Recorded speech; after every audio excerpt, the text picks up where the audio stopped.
آج میں علامہ اقبال کی نظم عشق اور موت آپ کی خدمت میں لے کر حاضر ہوا ہوں۔ پہلے ہم اس نظم کو پڑھیں گے، اس کے بعد اس کی تشریح کو بھی پڑھیں گے۔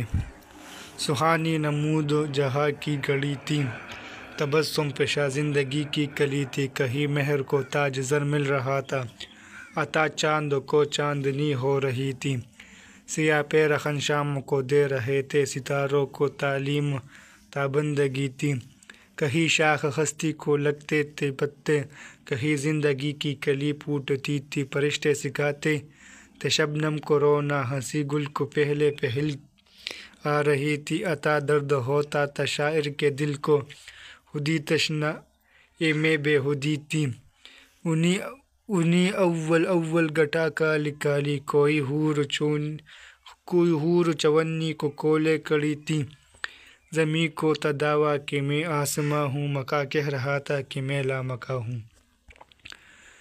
عرض اس قدر یہ نظارہ تھا پیارا کہ نظارگی ہو سراپا نظارہ، ملک آزماتے تھے پرواز اپنی حسینوں سے، نور ازل آشکارا، فرشتہ تھا عشق تھا نام جس کا، کہ تھی رہبری اس کی سب کا سہارا، فرشتہ کے پتلا تھا بیتابیوں کا ملک اور پارے کا پارا، پہ سیر فردوس کو جا رہا تھا، قضا سے ملا راہ میں وہ کزارا، یہ پوچھا تیرا نام کیا ہے کام کیا ہے، نہیں آنکھوں کو دید تیری گوارا، ہوا سن کے گویا قضا کا فرشتہ، اجل ہوں میرا کام ہے آشکارا، اڑاتی ہوں میں رخت ہستی کے پرزے، بجھاتی ہوں میں زندگی کا شرارہ، میری آنکھوں میں جادوئی نیستی ہے، پیام پناہ ہے اسی کا اشارہ، مگر ایک ہستی ہے دنیا میں ایسی، وہ آتش ہے میں سامنے اس کے پارا، شرر بن کے رہتی ہے انسان کے دل میں، وہ ہے نور مطلق کی آنکھوں کا تارا، ٹپکتی ہے آنکھوں سے بن بن کے آنسو، وہ آنسو کے ہو جن کی تلخی گوارا، سنی عشق نے گفتگو جب قضا کی، ہنسی اس کے لب پر ہوئی آشکارا، گری اس تبسم کی بجلی اجل پر، اندھیرا کہو نور میں کیا گزارا، بقا کو جو دیکھا پناہ ہو گئی وہ، قضا تھی آشکار قضا ہو گئی وہ۔ یہ نظم ممتاز برطانوی شاعر ٹینیسن کی نظم لو اینڈ ڈیتھ سے ماخوذ ہے۔ اقبال نے نظم کے مرکزی اور بنیادی خیال کو پوری مہارت کے ساتھ اپنے مخصوص خوبصورت انداز میں اپنے ہاں منتقل کیا ہے۔ یہ نظم عملاً دو بندوں پر مشتمل ہے۔ پہلے بند میں اقبال نے آغاز کائنات کے حوالے سے مختلف عناصر کی صورتحال کو پیش کیا، جبکہ دوسرے بند میں عشق اور موت کے مابین جو مراحل ہیں ان کا تذکرہ کیا ہے۔ ملاحظہ ہو، پہلا بند معنی تبسم پیشہ مسکراتی ہوئی تشنہ کام پیاسی، مطلب نظم کے اس حصے میں اقبال آغاز کائنات کے ان لمحات کا ذکر کرتے ہیں جب تخلیق کے عمل کا آغاز ہوا تھا اور زندگی کی کلی کھل رہی تھی۔ ان لمحات میں خالق لم یزل کی جانب سے کہیں آفتاب کو کائنات پر دھوپ اور روشنی بکھیرنے کی صلاحیت ملی تھی اور کہیں ماہتاب کو چاندنی پھیلانے کی قوت عطا ہو رہی تھی۔ شام کے وقت سیاہ لباس فراہم کیا جا رہا تھا، جبکہ ستاروں کو چمک کا تحفہ دیا جا رہا تھا، کرۂ ارض پر زندگی اور تخلیق کے جذبوں سے نوازا جا رہا تھا۔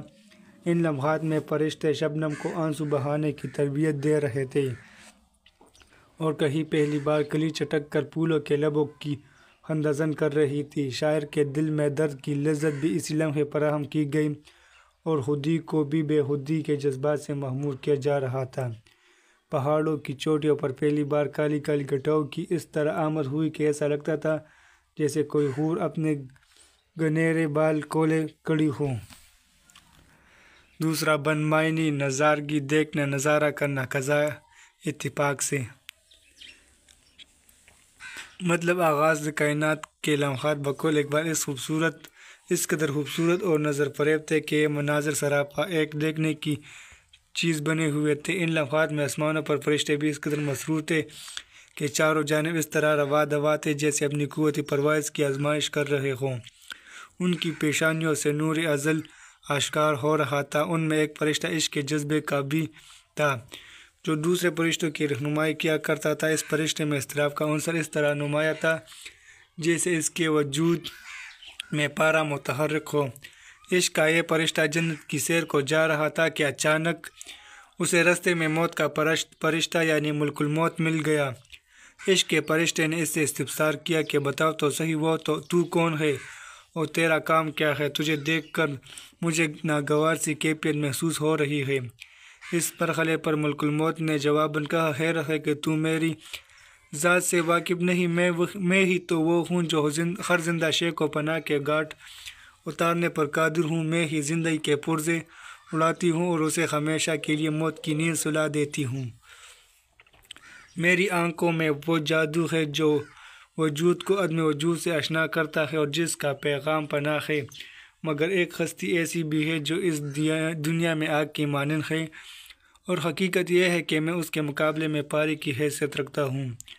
یہ ہستی قلب انسان میں ایک شعلے کی مانند پوشیدہ رہتی ہے، اور سچ تو یہ ہے کہ وہی خدائے لم یزل کی آنکھوں کا تارہ ہے۔ مراد یہ کہ خدا وند عالم اسے بہت عزیز رکھتا ہے۔ یہ ہستی یعنی عشق انسان کے دل میں موجود رہتا ہے اور اس کا وجود اس کے لیے تلخ ہونے کے باوجود ایک خوشگوار حیثیت رکھتا ہے۔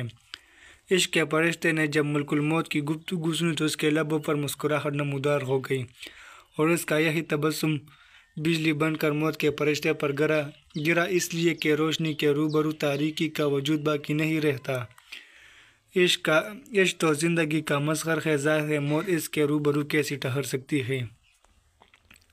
اسی کے ساتھ یہ نظم مکمل ہوتی ہے۔ اگلی نظم کے ساتھ حاضر ہوتے ہیں، اجازت دیجیے گا، اللہ حافظ۔